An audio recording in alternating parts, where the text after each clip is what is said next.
Please give a warm welcome to Governor Mary Fallin of Oklahoma.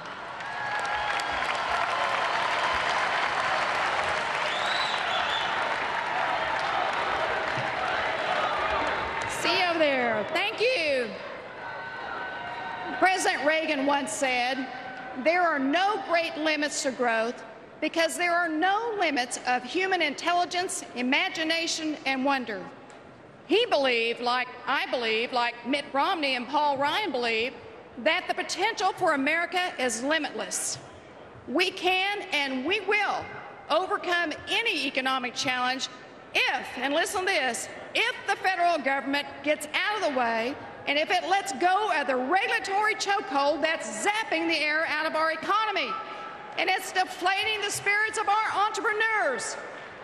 We need a president who will applaud and encourage those who work hard to pursue their dreams, to reach their potential, and in doing so, make themselves and America better and stronger.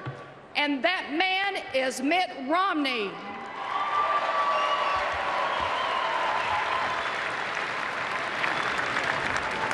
The history of the state of Oklahoma offers a great example of pursuing the American dream. It was built and settled by pioneers moving west to seek better lives. During the Great Land Run of 1889, thousands of families rushed up and put a stake down on empty plots of land. They built tent cities overnight. They farmed the land. They worked very hard. And in 1897, 8 years after the land run, a handful of very adventuresome pioneers risked their own money. And listen, it wasn't the federal government's money, no. They risked their own money to drill Oklahoma's first oil well, the Nellie Johnstone.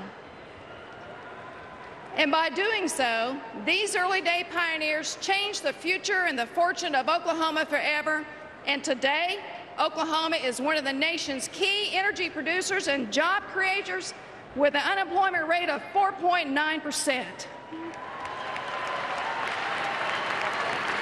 Now, President Obama, he wants us to believe that Oklahomans owe that success to the federal government, to the Department of Energy or the EPA or the IRS or maybe even him.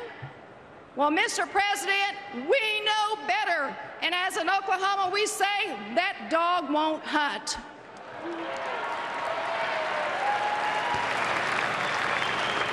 We owe these remarkable successes to the imagination and the ingenuity of people like my friend, Oklahoman Harold Hamm.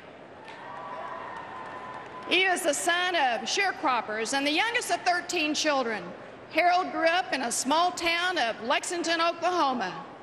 And as a child, he helped out on the farm and he went to school only after the first freeze or Christmas, whichever came first.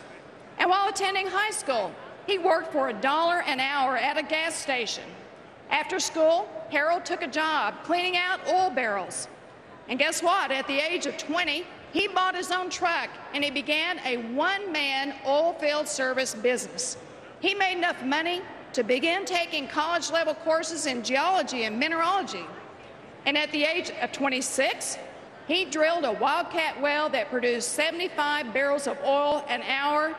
And in Oklahoma, we call that a gusher. Today, Harold Hamm is the chairman and the CEO of Oklahoma's own Continental Resources, a top 10 U.S. producer of petroleum liquids, and he's got nearly 700 employees operating in 10 states and valued at over $13 billion.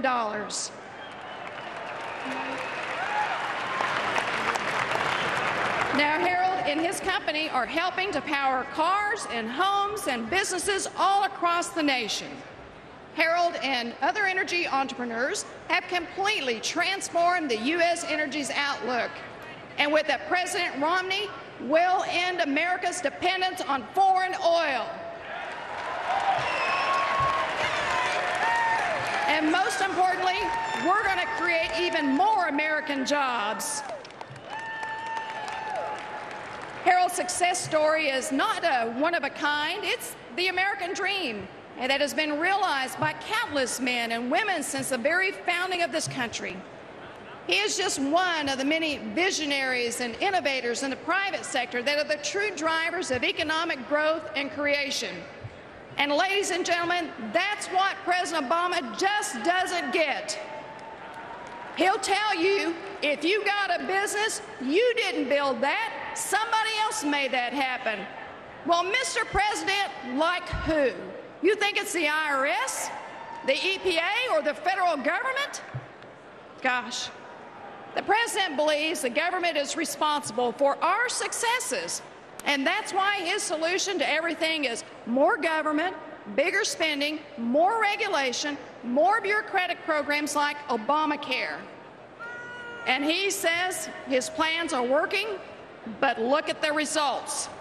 42 months of unemployment, over 8%, 23 million Americans out of work, underemployed, or even just not even looking for work anymore. A nation that is threatened by nearly $16 trillion of debt. And families that are feeling pinched, not just by a bad economy, but by a president that promised hope and change and left many Americans with no hope and just change in their pockets. President Obama believes that the power of big government is a key to American success. But let me tell you, Mitt Romney believes in the power of the people.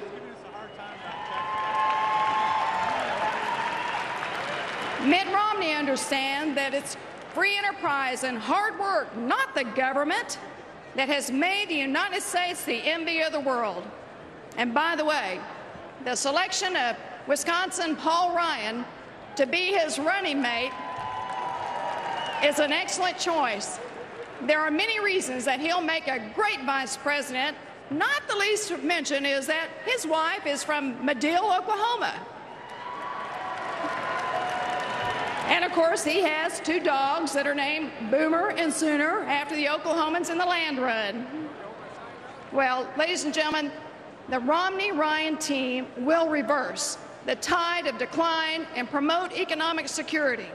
They know that it's hard-working American families, not the federal bureaucracy, that has built our great and glorious nation. Mitt Romney is ready to lead. He has the experience, he has the vision, and we will restore America's economy and its greatness.